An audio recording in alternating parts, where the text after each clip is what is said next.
Guys, ito yung part natin sa ilog. Ay, nasa ibang place naman tayo pero kadugtong siya ng ilog na pinuntahan natin. May dala kaming lambahan sa pagkakataon na ito. Kaya ito, nakikita nyo yan. Model ng Tanggana. Yung ate kong bida-bida, kumakain ng pinya, feeling niya, ganda-ganda niya. Ay, mas maganda naman ako sa kanya. Kain tayo guys, pinya. Ang gulo mo eh. So, naglalakad tayo papunta doon kay Mother Earth kasi nag-aano siya ng gamit. Ayan yung place namin. Diba? Ang ganda. Libre lang yan. Ha? Ilog-ilog yan. Libre lang yan. Ito yung place na napakaganda. Yun yung nanay kong naglalaba. Ayan ang nanay kong naglalaba. O, see? Ayan, ang sipag niyan. Kainitan. Oh my God. Yung nanay ko. Ito na. Ito na yun. Ay, nanay ko naglalaba. High blood yan. Oh. High blood yan. Araw-araw yan high blood. Kaya guys, baka mag-sponsor kayo dyan ng pera. Joke lang. Ayan, ito ang aming place. Ayan. Ayan, di ba? Sobrang ganda niyan. Sobrang ganda. Tapos ito yung isa kong ate, naglalaba. Oh, yeah, siya, labandera. Say hi, hello. Say hi! Say hello! Mabuhay! Yun ang Father Earth ko, naglalakad. Kasi nagsiswimming sila. O, diba? Enjoy. Tingnan nyo naman ang place. Parang may crocodile, kulay green. Parang kasi kulay ng paligid. Ako, ang lugar. Ayan. O, ayan. Tingnan nyo. Ando sila, nagkakagulan, nagsiswimming ang mga person. Ayan.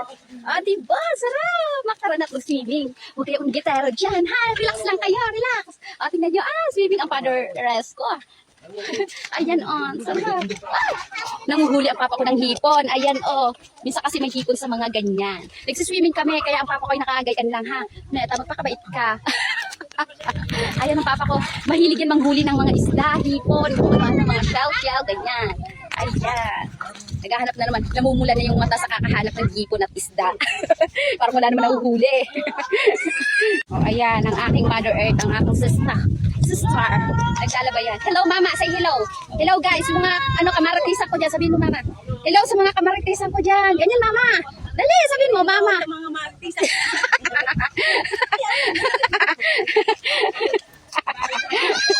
Yung nanay ko, ang number 1 marites sa aming lugar. Ayan, si Manay Lourdes. Ayan, si Manay Lourdes, ha. Pag nagustuhan niyo siya, i-comment niyo lang dyan, si Manay Lourdes. Yan, makipag-chikahan kayo dyan. Dahil walang hunod ang bunganga niya. Kailang mapapagod dyan. At may black-black pa pala ang ngipin ko. Oh my goodness. Wait lang guys. Kumain kasi ako bago ako mag-vlog. Kaya yan, may paminta pa, nakadikit. May ipapakita ako sa inyong bahay. Bahay na simple at sinauna pero maganda.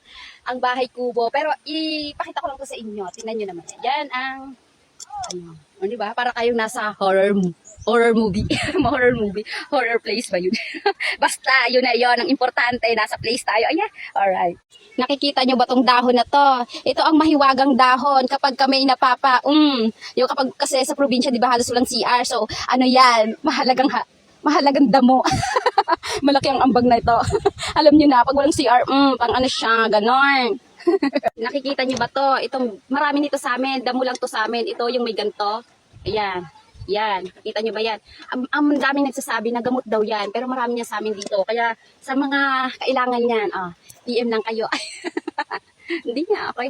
Ayan, marami yan. Ayan, di ba? Gamot daw kasi yan. Pero hindi ko alam kung saan kasi hindi naman ako nag-research. Kaya alamin nyo muna, ha? Hindi lang gamit ang gamit. Dapat may idea din kayo. Ganon. Aakyat tayo dun sa taas. Puntahan natin yung bahay kubo. Ayan yung bahay kubo. Kahit munti, ang halaman doon ay sari-sari. Di ba? Ayan, Yan, bahay kubo yan. Lakas makapinoy. Yan ang original na bahay ng Pinoy. Nakita nyo na, ayan. Madalas yan makikita sa mga probinsya or sa talagang mga bundok or probinsya talaga. Kasi sa mga city, halos hindi na natin makita yan, di ba? Yung mga ganyang bahay. Ayan, yan. Ito, at saka yan. Yan, di ba bihira na natin makita yan sa city.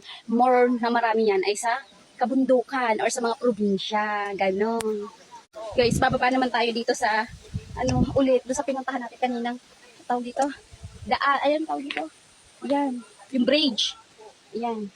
Ayan, ito naman ipabalik natin. Mahirap din. Kasi baka pag nahulog ka, shoot ka dun sa kanan. Ayan, shoot ka dyan. Kaya tapos ang daming ganto-ganto. Kailangan na mag-ingat kayo kasi baka, alam niyo na, baka may ahas. Hindi lang minsan sa katabi niyo ang ahas. Minsan nasa kagubatan din. Ay, madalas sa kagubatan. Ayan. Wait lang. Ayan. O, diba? Yan ang aming place ngayon. Napakaganda. Ang sarap ng hangin. Ayun yung